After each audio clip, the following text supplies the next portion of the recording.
Sabah al-Khair, good morning, dear listeners. You're listening to Radio 3CR on 855 AM and Palestine Remembered with Robert Martin, Nasser Mashni, and Yusuf Ahmed al-Rimawi.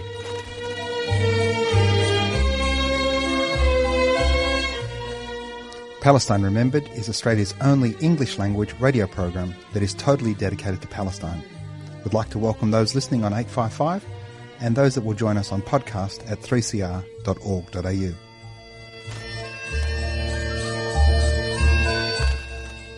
Thanks for joining us. Stay with us and enjoy the episode. Bringing you the news and views and the untold side of the Palestinian struggle for freedom from a Palestinian perspective. Good morning, listeners. I'm very excited that we're joined by a dear friend and special Palestinian supporter, Nick Riemer, who's an academic at the University of Sydney. He's a Palestine solidarity activist, and I mean that in the truest sense of activism. He's on the committee of the BDS Australia, a fantastic Australian and supporter of all good causes, in particular Palestine. Good morning, Nick. How are you? I'm well, Nasser. Thanks for the introduction. It's great to have you, and I don't think any introduction does a service to the sort of work you do. Nick, we're here to talk about BDS Australia, and in particular a campaign that you're running at the moment. Firstly, tell our listeners who've heard a lot about BDS, but I think it's always pertinent that they keep hearing about what BDS is, where it came from, what it's hoping to do. Okay, sure, because that's the root of it, isn't it? I mean, BDS is a campaign that was initiated by Palestinians themselves. So in 2005, there were about 173 Palestinian organizations, and we're talking organizations from the complete whole sweep of Palestinian society: charities, religious organizations, NGOs, political organizations, unions, professional associations.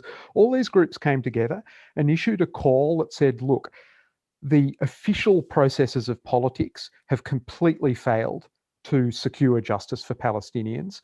The Oslo process has proved to be a complete disaster in terms of Palestinian rights.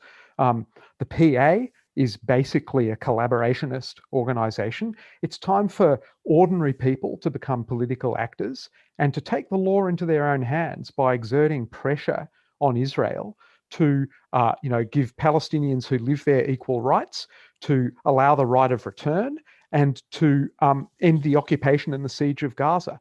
And the way that we're going to do that is we're going to boycott Israel, the Israeli economy, Israeli culture, Israeli academia, and we're going to press for divestment and sanctions from Israeli organizations and sanctions against the Israeli government as a way of building civil society pressure on Israeli society, because it's really clear that the pressure for change in Israel is going to have to be provoked from the outside. It's not going to arise organically with Israeli politics in the state that it is. So that's what BDS is. It's a campaign that's based on the failure of official politics, and it's saying that ordinary people in Palestine and outside it can exert their agency to create change for justice for Palestine. Yeah, brilliant. Great summation. BDS Australia, Nick, how long has that been around for? Well, BDS Australia has been around. So the BDS campaign has been active in Australia for a long time now. Not quite since 2005, but since very shortly after that. BDS Australia as an organisation has really only existed since 2017, after a conference actually at the University of Sydney, a national BDS conference. And that brings together a whole range of existing pro-Palestine organisations and Palestine solidarity activists and individuals to run campaigns on the national level. And we've done lots of things. We ran a big campaign against Eurovision when it was hosted in Tel Aviv a couple of years ago. We've had some real successes. So in 2017, BDS activists persuaded the Royal Flying Doctor Service not to sign a flight simulator contract with a company called Elbit Systems, which is Israel's biggest private arms manufacturer and weapons system dealer, and is responsible for, supplying the hardware and the software for countless atrocities against, Palestinian people. Um, they advertise their weapons systems and their hardware as battle tested, which means that it's basically been, used to kill Palestinians in the West Bank and Gaza. Um, so it was a big BDS victory that the Royal Flying Doctor Service recognised that shaking hands with a company like that was just completely incompatible with their sort of overall humanitarian mission.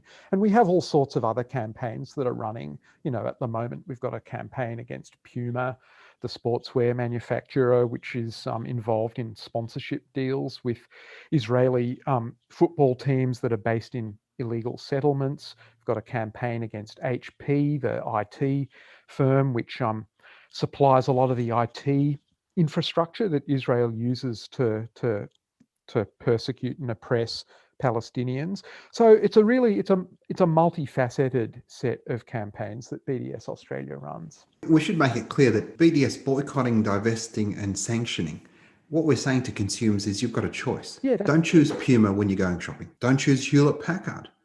Most people obviously aren't going to be able to choose Albert weapon systems people, but we applaud the Royal Flying Doctor Service for understanding that the parallels are just incompatible. That's exactly right. And it's not just, it's not just about the economic pressure that those acts of consumer boycott bring about. It's also about the sort of cultural pressure that they generate in impressing on people exactly what's going on in Gaza and the West Bank and in Israel itself. And by making the politics of that real, by making it actually affect people's lives in the choices they make in the supermarket queue and when they're buying things, because if it has that degree of reality, it becomes something that's just all that much more concrete for them, all the more likely to sort of shape their worldview politically, and to just adjust their understanding of how right and wrong in the world is distributed. So we don't just want people to not buy Israeli products. We want them to talk about it with their friends. We want the perception of the incredible injustice that Palestinians have been suffering for decades and decades now. We want that to become, a fact that people understand. And the consumer boycott is one way of making it real and concrete for people, I think. We should make sure that our listeners understand the parallels here. What we're trying to do is emulate what South Africa was able to do, what Nelson Mandela, Bishop Desmond Tutu, etc. What we need, that level of humanity, that level of campaign. It got to, the rugby tours. South Africa became really a vile word to put in anybody's mouth. We should remember that apartheid South Africa's last friend was apartheid Israel. And it was through this ground up approach that we were able to liberate South Africa. Not that I'm entirely happy with where it's at today, but Margaret Thatcher, Ronald Reagan, they had pictures in their hallways of them shaking hands with F.W. de Klerk. It wasn't a bottom down thing. Margaret Thatcher and Ronald Reagan, they didn't decide to suddenly sanction South Africa because they saw the light. The cold hard reality is it was the people that forced that change. Yeah, that's absolutely right. And that, I think it's important to stress that took decades. BDS for Palestine is still a fairly young campaign. And a lot of people, I think, for lots of reasons, are sort of reluctant to get on board with it. And one of the things they often say is that, look, I'm just not sure that it's the right tactic. I'm not sure that it's going to work. And that sort of ignores the fact that if you don't try it properly, and if the tactic doesn't have the chance to actually be executed at the appropriate level of scale, we're never going to know whether it works. So the key fact, I think, is that Palestinians en masse are asking people who support them to get behind the BDS tactic. So it's really sort of irrelevant whether you doubt that you're not sure whether it's going to work or not, unless you actually do as Palestinians are asking and try to amplify that campaign and make it as powerful as it possibly can be. We never get the chance to test it, So until it attains a critical mass, we just won't know. And then by all means, if we have really powerful boycott actions, which are massively followed and which seem not to be having the political effects that we wanted them to have, then by all means, let's try and find another tactic. That's how real politics works. There's no certainties.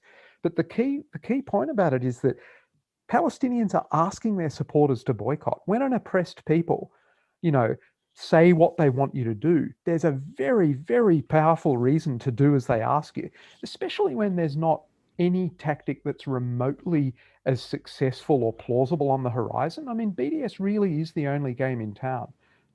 So if you refuse that, you're just refusing, you're turning your back on the unison request of Palestinian civil society. It's a pretty humiliating and contemptuous thing to do when you've got 5 million people who have been suffering the most intense sort of repression for decades now, and they're saying, we want you to do this, and you say, oh no, so I'm just not sure, I support you, but I'm just not sure that this is the right tactic. That's just political immaturity and unseriousness of a really culpable kind, I think.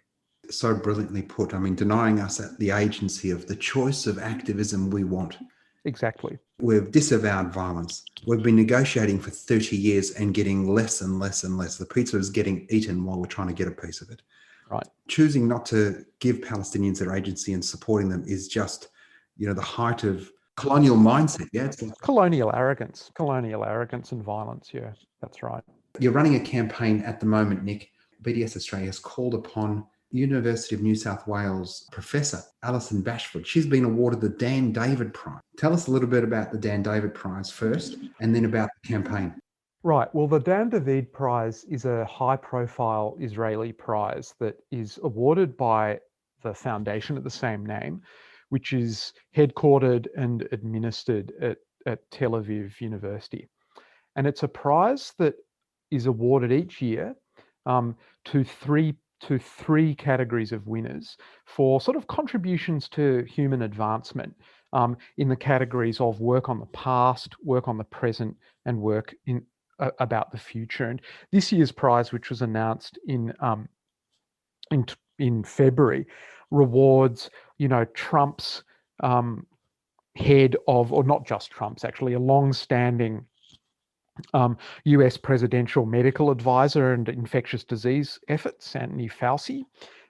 It awards 3 medical scientists for important work over infectious diseases.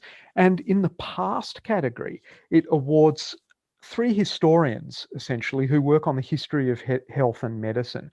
One of them is a woman called Catherine Park, who works on the history of medicine in the Renaissance. Another is a historian of sort of health and inequality in the US called Keith Wailu.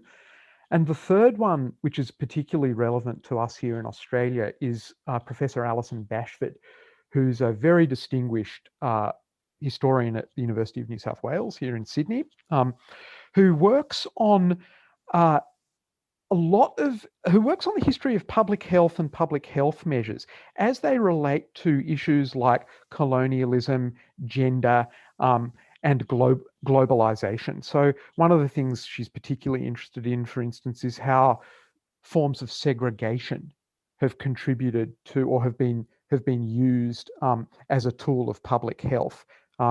She says that segregation through things like when you put a population or a group of people into quarantine, she says that's, not just part of public health, but it's also part of a system of race management. So she's alive to the way that health can be manipulated for essentially racist reasons. But that places her in a really intolerable contradiction, I think, when she accepts this prize, because the Dan David Prize comes from the heart of the Israeli political establishment and academic establishment. So on the board is a former former Israeli ambassador to the US. Henry Kissinger, actually, the war criminal Henry Kissinger, is also on the board of the Dan David Foundation, which tells you something about its sort of political valency, I think. But, Alison Bashford has accepted this award, which is explicitly about her contributions to our understanding of the history of public health. And to do that to accept a high profile award from a country which is currently refusing to fulfill its obligation to vaccinate more than 5 million people in Gaza and the West Bank against COVID is just to my mind, a stunning contradiction. On the page, Alison Bashford says things like, it took a chorus of international calls to bring about the end of apartheid in South Africa. And she says that approvingly in one of her essays. But where is she when there's a call to end apartheid in Israel? Palestinians are asking her to refuse a prize, and she's not doing so. And in fact, so far, I'm sorry to say that she's ignored completely the campaign that we've been running trying to ask her to do this. We've had over 300 scholars sign an open letter, which in a really documented way, really detailed way, goes through all the facts about why she should turn this prize down. And she said nothing. She's just stuck her head in the sand and hasn't even given us the dignity of a response. So that's how little the question of apartheid seems to actually matter for her when it's a question of Palestinians. You know, um, there are lots of reasons she shouldn't take the prize. Tel Aviv University, Yeah. which administers it, is a major actor in enforcing apartheid against Palestinians. They do weapons research. They give free tuition to students who fight for the IDF against Palestinians in wars. They train students to participate in the ideological justification of Israeli war crimes. They're a major player. They're locked into the Israeli security and military establishment. This prize is just tainted. It's dirty.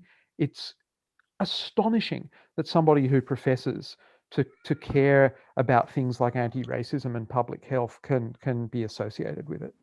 And it's so contrary to so much of her work. I mean, I read an article that you authored, you and Dr. Samawi, on Al Jazeera, and I'm going to put a link to your press releases, but also the article in the podcast. So make sure you go to the 3cr.org.au/Palestine Remembered podcast, and you can find these 2 press releases, but also the brilliant article that was published in Al Jazeera. She really has been on record, condemning South Africa, but the quotes you bring from her work speak to a really humane person. But she's abrogated all of that. Is it money? Is it prestige? What do you think her motivation is? How can she?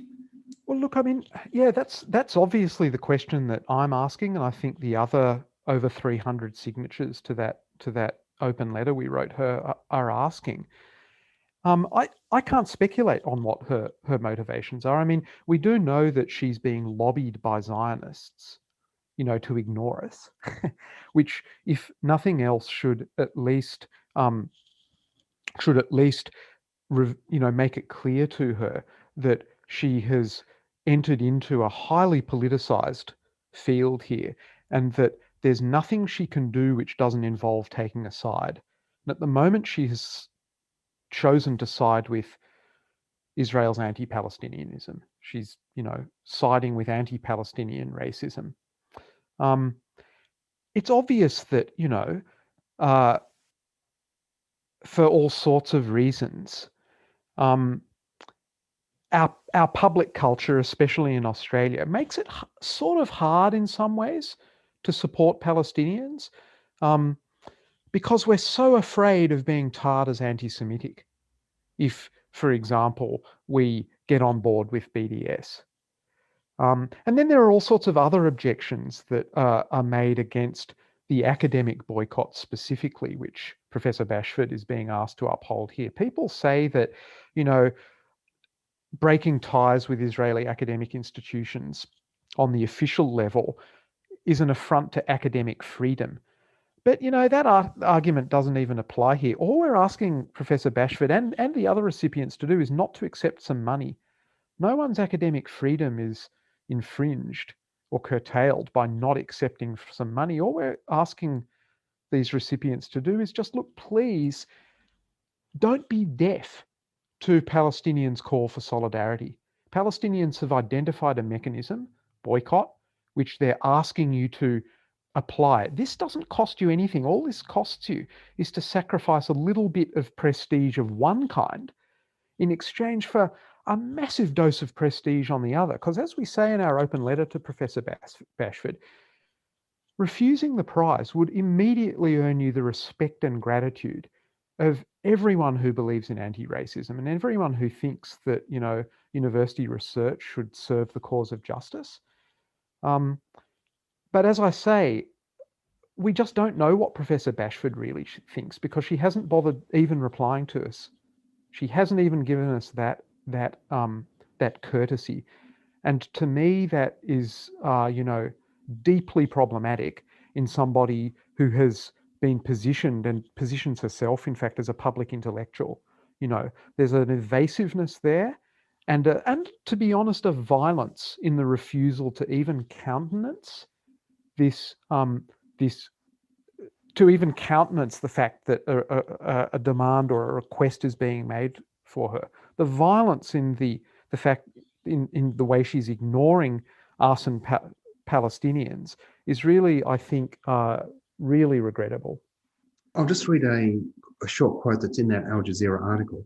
In 2003, that she wrote, "It is difficult to imagine the dismantling of apartheid in South Africa without the chorus of international calls to release high-profile political prisoners on Robben Island." I mean, somebody who could write that, and her work in public health, and then understanding that Israel is refusing to vaccinate Palestinians in Gaza. They just don't. They're running parallel. Then where's the intersection? I mean, she wouldn't be the first person to do it either, Nick. No, that's right. I mean, so in 2016, a British historian turned down the Dan David Prize for precisely these kinds of reasons. I think that one thing that perhaps may not be clear to people before it's pointed out is that the Dan David Prize is, as I said before, it comes from the heart of the Israeli political and academic establishment. And that's not a neutral thing. That's an establishment which is Zionist to its core. And what I mean by that is that it espouses the ideology of state anti-Palestinianism. So to go back to the example of Tel Aviv University. So Tel Aviv University, like all of Israeli universities, is just knee deep in its support for Israel's policy of ethnic cleansing, essentially, towards Palestine. It runs very high profile think tanks which push Zionism as a policy.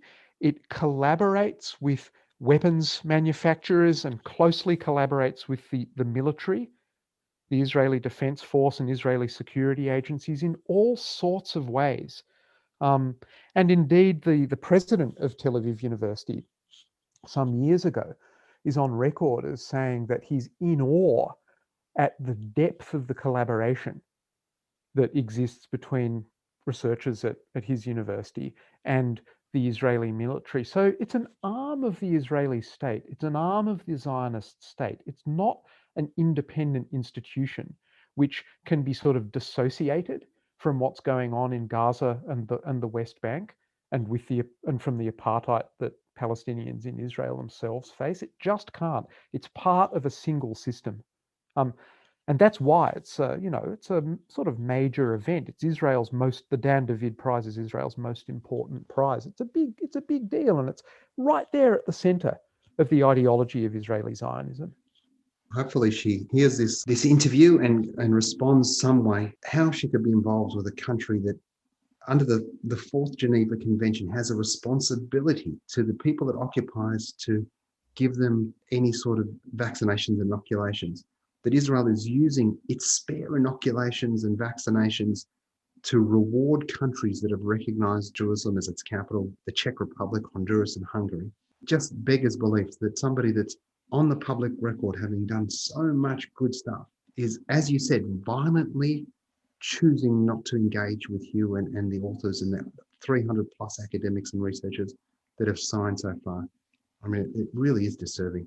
And Nick, we've had some good news from across the ditch in New Zealand. Yeah, we certainly have, NASA. Today we learnt that New Zealand's National Superannuation Fund has divested from 5 Israeli banks because they fund illegal settlements Israeli settlements in the West Bank. And that's really important and fantastic news, which has been brought about by the inspiring work of BDS activists in New Zealand. In Australia, I think we've got a lot to learn from the fantastic New Zealand BDS campaign.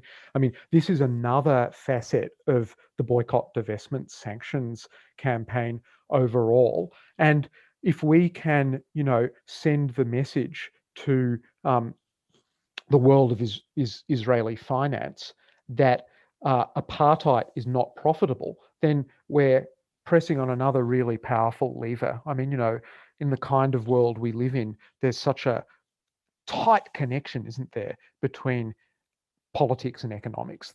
The world of high finance and the world of politics are, just joined at the hip.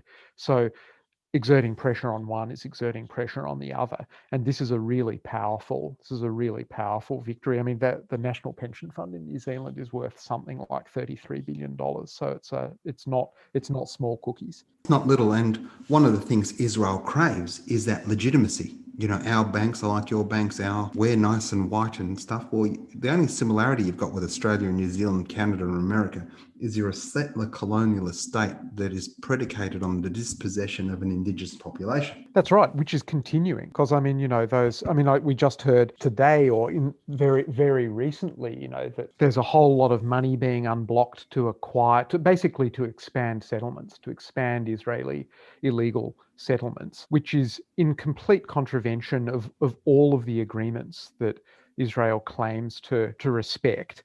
And it's just part of this ongoing slow ethnic cleansing of Palestine that's been happening basically since the first Zionists arrived in Palestine at the start of the 20th century. Unless global civil society actually takes it in hand, it's going to continue. This really is, I think, one of the most important global human rights battles in the world today. And a victory over BDS, victory for Palestinians would just affect so many other things. It would set a new benchmark for global human rights. Just give you one quick example. If the right of return of Palestinian refugees who were expelled from their homes in 1948 in the Nakba, if that right to return to their homes was recognized, that would set an incredible precedent that would really just refresh global refugee rights activism everywhere, because it would set a completely new standard about what refugees were owed. So Palestine is not a boutique issue. It's an issue that is something that is just at the forefront of struggles for human rights, and a victory over Palestinian rights would just set so many precedents in so many areas which seem to be unrelated. It's just a massively important global human rights struggle, I think. Exactly, Nick. We should refer to one of my favourite quotes from Nelson Mandela, which was, "We know too well our freedom is incomplete without the freedom of the Palestinian people." And that's from Nelson Mandela. Right. As we wrap up, Nick, how can people learn more, support and join BDS Australia? Well, we have our webpage, BDS Australia. Just look for that on the web. You'll find it easily. There are all sorts of campaigns that people can get involved with. For example, you can write a letter to HP pledging not to buy HP products until they stop collaborating with Israel's surveillance and control of Palestinians. And for people who are inclined to get active in a stronger way, we really like individuals to join up as members of BDS Australia, which makes it easier to get involved in our campaigns and participate. You can also become a financial supporter of BDS Australia. We need money. These campaigns don't come out of nowhere, and they cost money. We, like everyone else, need money, so you can become a supporter and make a donation. If you're in Sydney, you can participate in regular BDS stalls. They happen in other cities as well. So there are lots of ways of getting involved. There's a BDS Melbourne group which does a similar range of activities. So there are lots of ways of becoming involved. And something I think I can tell you is that, there aren't enough of us, and we'll welcome you with open arms if you show willing to get involved and put your shoulder to the wheel in this campaign. and get on the right side of history. Thanks so much, Nick. Nick Riemer, academic, University of Sydney, Palestinian activist extraordinaire and committee member at BDS Australia. Thanks again, mate. Thanks so much, Nasser.